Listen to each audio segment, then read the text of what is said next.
Hi అండి. అన్ని dry nuts వేసి లడ్డు చేశానండి. బెల్లం వేసి చేశాను. గానుగ బెల్లం అదిని నేచురల్‌గా దొరికే బెల్లం వేసి చేస్తే ఈ లడ్డు ఇంకా టేస్ట్ ఉంటుందండి.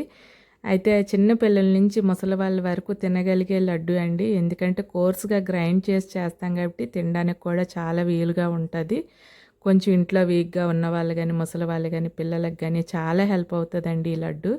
ఇంట్లో ప్రతి ఒక్కరు మీరు రోజుకొక లడ్డు తినగలిగితే హెల్త్‌కి చాలా హెల్ప్ అవుతదండి. మా పాప అయితే బయట చదువుతుంది. తనకి బాగా హెయిర్ లాస్ అవుతుంది. కొంచెం ఐరన్ కూడా తక్కువ ఉందండి. తనకు పంపించడం కోసమని ఈ లడ్డు అయితే ప్రిపేర్ చేశాను. కానీ చాలా మంచిదండి హెల్త్‌కి. లడ్డు కూడా మనకి రోజుకొకటి తినడానికి కూడా చాలా బావుంటది. ఈ స్వీట్ తినాలనే ఇంట్రెస్ట్ ఉన్న వాళ్ళకి ఇది బాగా హెల్ప్ అవుతదండి. దానికోసం ఒక కప్పు పల్లీలు, ఒక కప్పు వాటర్ మెలన్ సీడ్స్ అండి. అదే పుచ్చగింజలు, ఒక కప్పు నువ్వు పప్పు, ఒక కప్పు పంప్కిన్ సీడ్స్ అదే గుమ్మడి పప్పు అండి. తర్వాత జీడిపప్పు ఒక కప్పు, బాదం పప్పు ఒక కప్పు, అవిసె గింజలు ఒక కప్పు అండి. అదే ఫ్లాక్స్ సీడ్స్, సన్ఫ్లవర్ సీడ్స్ ఒక కప్ అండి. పొద్దుతిరుగుడు పప్పు. ఇవన్నీ నాకు 1 కేజీ వచ్చాయంటే ఒక్కొక్కటి 110, 115 గ్రామ్స్ ఇలా వచ్చింది. 1 కేజీ వచ్చాయండి మొత్తం 8 రకాలును. వీటికి నేను 800 గ్రామ్స్ బెల్లం వేసుకున్నాను. ఇగోండి గానుగ బెల్లం కొంచెం చికటగా ఉంటుంది. ఇట్లాంటిది మార్కెట్లో కూడా కొంచెం దొరుకుతుంది. కానీ మేమేంటంటే నేచురల్‌గా గానుగ దగ్గరికి వెళ్ళి తయారైంది తెచ్చుకుంటాం. ఎలాంటి మందులు యూజ్ చేయింది బావుంటది బెల్లం అండి. ఇవి ఫస్ట్ అయితే పల్లీలు కొంచెం వేగించుకోవాలండి. చిన్న మంట మీద వేగించుకోవాలి. పెద్ద మంట పెట్టామంటే కలర్ మారిపోతాయి. ఇలా పొట్టు సెపరేట్ అయ్యే వరకు వేగించుకొని పక్కన చల్లారబెట్టుకుందాం. ఫస్ట్ పల్లీలు వేగించుకుంటే పొట్టు తీసుకోవాలి కదా. తర్వాత బాదం పప్పు, జీడిపప్పు ఒకే సైజు ఉంటాయి కాబట్టి 2 ఒకేసారి వేగించుకోవచ్చండి. అలా కాకుండా అన్నీ ఒకసారి వేసామంటే చిన్నవి పెద్దవి ఉంటాయి కదా, చిన్నవి మాడిపోతాయి, పెద్దవి వేగవు అట్లా అవుతాయి. ఈ 2 కూడా దోరగా వేగించి చల్లారబెట్టుకోవాలి. తర్వాత గుమ్మడి పప్పు, పొద్దుతిరుగుడు పప్పు, పుచ్చపప్పు ఈ 3 వేయించుకున్నానండి. ఈ 3 ఒకే సైజు కాబట్టి ఒకేసారి వేగుతాయి, పర్వాలేదు. ఇవి చిన్న మంట మీద దోరగానే వేగించుకోవాలండి. మరి మాడగా వేయిస్తే మనకి ఆ లడ్డు టేస్ట్ మారిపోద్దండి. ఇలా వేగేటప్పుడు మనకు తెలుస్తుంది, మంచి ఫ్లేవర్ వస్తుంది. ఇలా గింజ అనేది ఉబ్బుతుందండి. అలాంటప్పుడు మనం వేరే ప్లేట్లోకి వేసేసుకోవాలి. తర్వాత నువ్వుపప్పు, అదే ఫ్లాక్ సీడ్స్, నువ్వుపప్పు ఈ 2 వేసుకున్నానండి. 2 ఒకే సైజు కదా. ఇవి చిన్నవి త్వరగానే వేగిపోతాయి. చిన్న మంట మీద వేగించుకోవాలి, కలుపుతూ ఉండాలండి. ఏం మాడినా మనకి లడ్డు అంతా టేస్ట్ మారిపోద్ది. ఇవి కూడా వేగిపోయాయి. పక్కన చల్లారబెట్టుకోవాలి. అన్నీ చల్లారనివ్వాలండి మంచిగాను.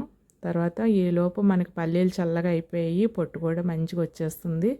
పొట్టు అంతా సెపరేట్ చేసుకొని క్లీన్ చేసుకుందాము. పల్లీలు క్లీన్ చేస్తే ఇదిగోండి మంచి కలర్ వచ్చాయి. మనం చిన్న మంట మీద వేగిస్తే ఈ విధంగా ఉంటాయి. తర్వాత బాదం పప్పు, జీడిపప్పు కోర్స్గా గ్రైండ్ చేసుకోవాలండి అన్నీని. Pumpkin seeds, watermelon seeds, తర్వాత సన్ఫ్లవర్ సీడ్స్ కూడా వేసుకున్నాను. పల్లీలు కూడా వేసాను. తర్వాత నువ్వుపప్పు, అవిసె గింజలు ఈ 2 కూడా వేసుకున్నాను. అన్నీ కోర్స్గానే గ్రైండ్ చేశానండి. మరీ మెత్తగా పౌడర్ చేసేస్తే మనకి టేస్ట్ అనేది బాగుండదు. దీనికి 800 గ్రామ్స్ బెల్లానికి పావు లీటర్ గ్లాసులో సగం కొంచెం తక్కువగా వాటర్ వేసుకున్నానండి. వేసి బాగా మరగనివ్వాలి, కలుపుతూ ఉండాలండి. అస్సలు అడుగంటకుండా చూసుకోవాలి. తర్వాత పాకం వచ్చే టైం అప్పుడు కొంచెం నెయ్యి రాసి ఒక ప్లేట్లో నెయ్యి రాసుకొని పక్కన పెట్టుకోవాలి. పాకం చెక్ చేస్తూ ఉండాలండి.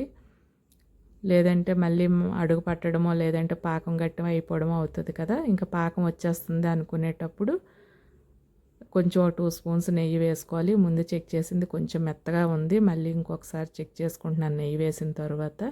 ఇప్పుడు కరెక్ట్గా వచ్చిందండి. ఇలా ముద్ద చుట్టి వాటర్లో వేస్తే చిన్న సౌండ్ రావాలండి. అలా అని మరీ గట్టిగా అయిపోయింది అనుకోండి, మనకి గట్టి పడిపోద్ది.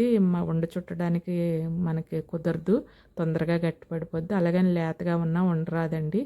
ఇలా కరెక్ట్గా ముద్ద అయ్యి వాటర్లో వేస్తే చిన్న సౌండ్ వస్తే అప్పుడు మనం గ్రైండ్ చేసుకున్న ఈ నట్స్ అన్నీ వేసుకొని స్టవ్ బంద్ చేసేసి ఒకసారి అలా నిదానంగా కలుపుకోవాలండి. ఇంకా పాకం వచ్చేసింది కాబట్టి ఈ టైంలో స్టవ్ బంద్ చేసేసి కలుపుకుంటే సరిపోద్ది.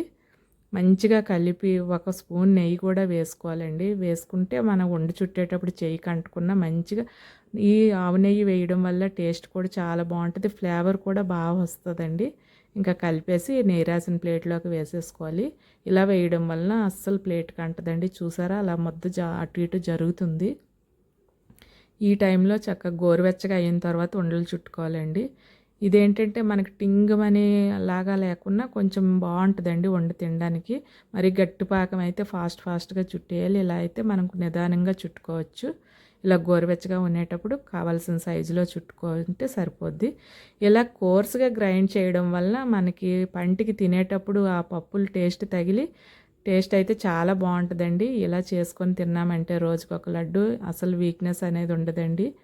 ఇలాగా అన్ని నట్స్ వేయలేకపోయినా పల్లీలు, నువ్వులు, బెల్లం వేసి చేసుకున్నా సరిపోద్ది. ఇవైతే చాలా బాగా వచ్చాయండి లడ్డు.